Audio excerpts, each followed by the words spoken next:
Lecture 1 of ionic equilibrium. और दोस्तों अब से हम स्टार्ट करने वाले हैं आयनिक इक्विलिब्रियम को सीखना। यार देखो, मुझे पता है कि वाले टॉपिक से आप सबको बहुत डर लगता है, आप में से बहुत सारे लोगों को तो लगता ही होगा, और मुझे भी लगता था। इस टॉपिक में काफी ज्यादा कॉन्सेप्ट्स भी हैं, कंफ्यूजन भी होता है, बट लिटरली यार इतना ज्यादा भी टफ नहीं है। आज के टाइम में मेरे को इस चैप्टर पे काफी अच्छी कमांड है, एंड आई सीरियसली होप कि मैं आपको शायद ही बहुत अच्छे से पढ़ा पाऊंगा। आप एक बार लेक्चर्स के साथ कंटिन्यू करना, and I seriously want to tell you कि आप इनकी नोट्स बहुत प्रॉपर बनाना।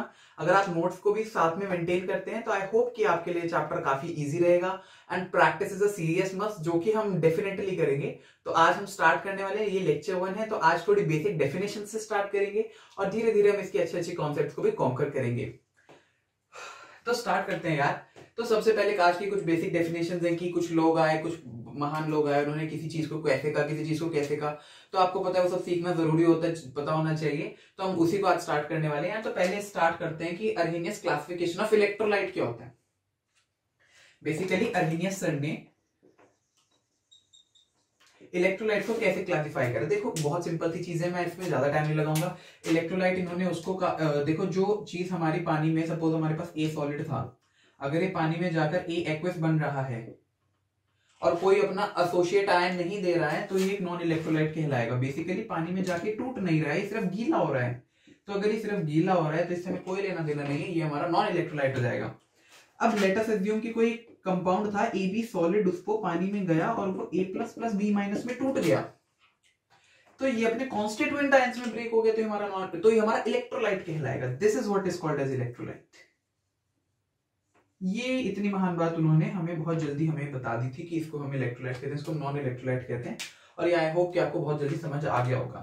तो यार अब इसके बाद हमारे पास एक दूसरे सर है, उनका नाम था ऑस्टवर्ल्ड। उन्होंने अपना लॉ दिया, ऑस्टवर्ल्ड डाइल्यूशन लॉ। ऑस्टवर्ल्ड, हाँ ठीक तो है, ऑस्टवर्ल्ड डाइल्यूशन लॉ। अब ये लॉ काफी इंपॉर्टेंट है क्योंकि ये वाले काफी क्वेश्चंस में भी आता है। बेसिकली इसको आपको एग्जैक्ट याद रखना पड़ेगा कि इसके ग्राफ की नेचर क्या होती है।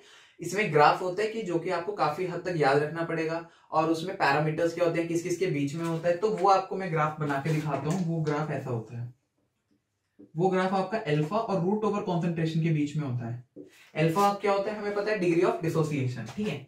तो बेसिकली होता क्या है ये, जैसे कि आपके पास कोई ए बी कुछ था, वो आपका ए प्लस प्लस बी माइनस में आपका डिसोसिएट हो गया, तो आप कैसे लिखते हो इसको, C into one minus alpha C alpha C alpha. तो अब वो क्या कहना चाहता है ऑस्टवर्ल्ड डाइल्यूशन लॉ के अकॉर्डिंग, कि ग्राफ की जो नेचर है वो कुछ इस तरह की होती है, जहां पे अल्फा इक्वल टू 1 है, that is max complete dissociation. तो अब आप इस बात को समझो कि इस लॉ में कहा क्या जा रहा है। अब ये काफी इंपॉर्टेंट चीज है। ये लॉ हमें कह रहा है कि जब हमारी कंसंट्रेशन इनफाइनाइट को टेंड करती है, हमारा अल्फा 0 को टेंड करता है, और जब हमारी कंसंट्रेशन बिल्कुल 0 के आसपास होती है, बहुत ज्यादा कम हो जाती है हमारी कंसंट्रेशन, तो हमारा अल्फा जो है वो 1 को अप्रोच कर जाता है, मतलब कंप्लीटली डिसोसिएट हो जाता है, आप स्ट्रॉन्ग इलेक्ट्रोलाइट बन जाता है, कोई सा भी इलेक्ट्रोलाइट। तो ये कैसे, मतलब बेसिकली इसको और ध्यान से समझते हैं।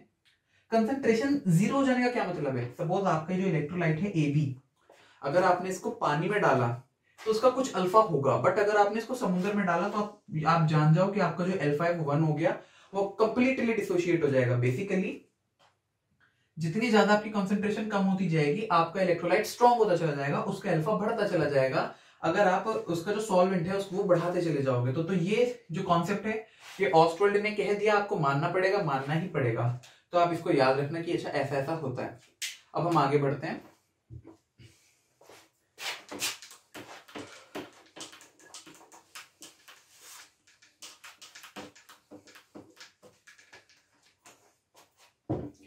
अभी और भी कुछ बहुत खास लोग आए जिन्होंने अब ये कहा कि हम एसिड और बेस बताएंगे, कि हम बताएंगे कि कैसे कैसे होते हैं। तो मैं फिर से पहला नाम आगे हमारा अर्हेनियस का। इन्होंने कहा कि एसिड क्या होते हैं। इनका जो कॉन्सेप्ट था वो क्या था कि यार एसिड वो होते हैं जो कि ना आपके सॉल्यूशन में H+ को डोनेट कर सकते हैं। जो आपके H+ डोनेट कर सकते हैं वो आपके अर्हेनियस एसिड्स कहलाते हैं, और जो आपके OH- डोनेट कर सकते हैं वो आपके बेसेस कहलाते हैं। तो OH- डोनेट करने वाले बेस हो गए और H+ डोनेट करने वाले एसिड हो गए। जिससे आपको समझ आती है ना ये वाली बात, H++ Cl- और BOH है तो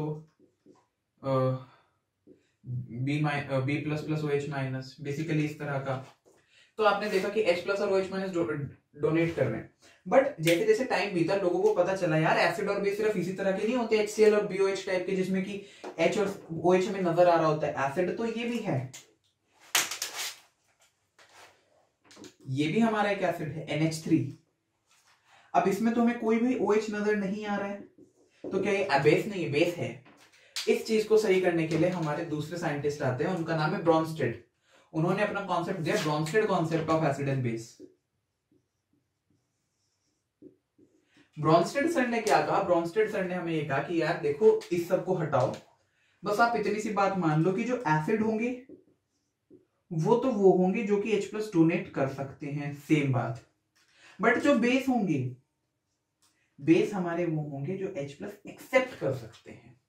इससे कैसे वो चीज सही हो गई? आप देखो जैसे NH3 था, तो इसको जब आपने पानी में डाला तो इसने क्या किया? इसने NH4 प्लस बना दिया, प्लस OH माइनस।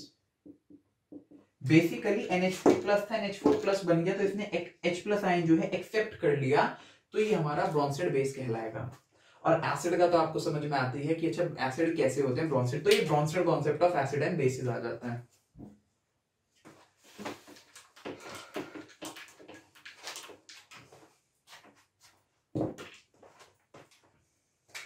यार अब हमारे पास आता है कॉन्जुगेट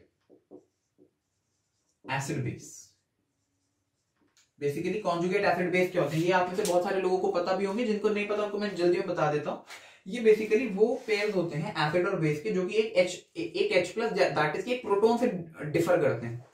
जैसे HCl है तो डिसोशिएट करके क्या बनाते हैं? H plus Cl minus. तो इसमें HCl और Cl माइनस ये हमारे क्या कहलाएंगे? ये एक प्रोटॉन से डिफर कर रहे हैं। ये हमारे क्या कहलाएंगे? ये हमारे कहलाएंगे acid base conjugate acid base pair, मतलब कि जस्ट डिसोशिएट हुए हैं, जस्ट अगले वाले। जैसे कि दोस्तों और आगे आपको मैं बताऊं, NH3 है हमारा बेस, ये किसमें जाएगा? NH4 plus plus OH minus में। तो अब NH4 प्लस और NH3 ये भी अगेन एक प्रोटॉन आयन से डिफर कर रहे हैं, तो ये भी कॉन्जुगेट एसिड बेस होंगे। अच्छा एक बात और, H2S है, इसका एक तो फॉर्म ये है HS minus plus H plus. अच्छा ये और भी ज्यादा आगे जा सकता है, HS माइनस हो गया हमारा S2 minus plus H plus, है ना? इसके अंदर हमारे पास 2 H प्लस थे। बेसिकली डाइप्रोटिक एसिड है, तो हमें पता है कि एक बार तो HS माइनस में जाएगा और HS minus further S2 minus और H प्लस में जाएगा। तो खास बात दोस्तों इसमें याद रखने की, ये बहुत इंपॉर्टेंट क्वेश्चन है कि क्या H2S और S2 माइनस हमारे एसिड बेस पेयर होंगे कॉन्जुगेट? तो इसका जवाब है बिल्कुल भी नहीं, क्योंकि कॉन्जुगेट एसिड बेस पेयर वो होते हैं जो सिर्फ एक प्रोटॉन से डिफर करें, और एक प्रोटॉन से डिफर सिर्फ H2S और HS माइनस कर रहे हैं। यहाँ पे 2 प्रोटॉन का डिफरेंस है। HS माइनस और S2 माइनस भी कॉन्जुगेट एसिड बेस पेयर हैं, बट H2S और S2 माइनस नहीं है। तो ये एक बहुत इंपॉर्टेंट चीज है कॉन्जुगेट एसिड बेस पेयर को लेके, इस चीज को आपको बहुत अच्छे से ध्यान रखना है। इस कॉन्सेप्ट से अब दोस्तों आगे बढ़ते हैं।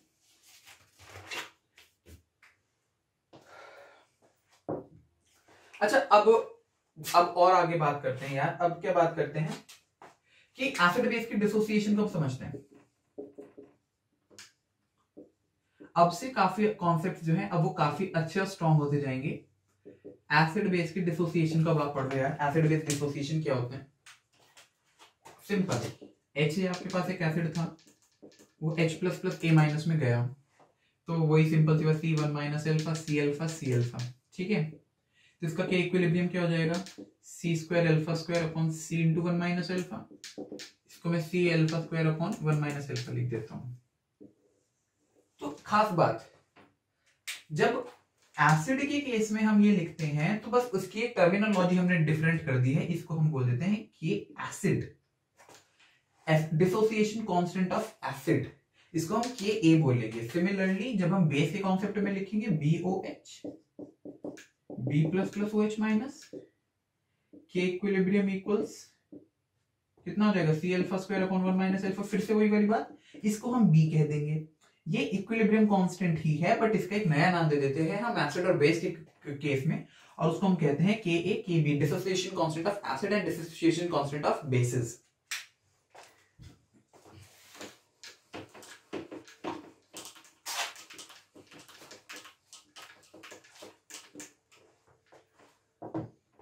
अब दोस्तों एक और नई टर्म आती है, ये वाली टर्म्स काफी इंपॉर्टेंट है। अभी जैसे आपने एसिड बेस डिसोसिएशन पढ़ा, Brønsted acid base, Oswald dilution law.